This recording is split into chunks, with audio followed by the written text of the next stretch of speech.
In today's video, I'm going to teach you how to generate custom item IDs in Monday.com. If you've ever needed a consistent, reliable identifier for tasks or projects across tools, reports, and automations, adding an item ID column to your board is the simplest way to get it.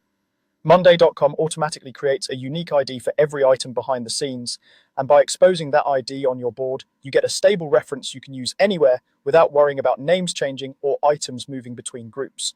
Start by heading to Monday.com and signing into your account. Once you're in, look to the left sidebar where all your boards live and open the board where you want to display these IDs. It can be any board, project tracking, CRM, content planning. This works the same across the platform. Inside the board, move to the far right of your column headers. You'll see a plus icon that lets you add a new column. Click that plus icon to open the column options. This is your gateway to all of Monday's column types, and it's where we'll enable the unique identifiers. In the column center that appears, use the search field and type item ID.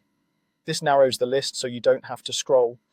The item ID column is a special system-driven column. It doesn't require any manual input, and you can't accidentally overwrite it, which is exactly what you want for a dependable identifier.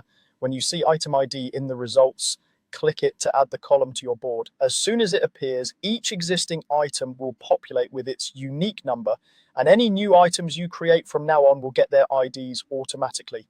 These values are consistent across views and remain tied to the item even if you rename it, move it to another group, or change other fields. Here are a few tips to make the most of it. Because item IDs are immutable and globally unique, they are ideal for referencing items in external spreadsheets, embedding them in documentation, and passing them through integrations or webhooks.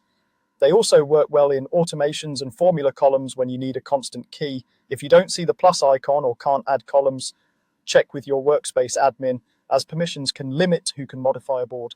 And if the search doesn't show item ID right away, double check your spelling and ensure you're searching in the column center. That's all it takes.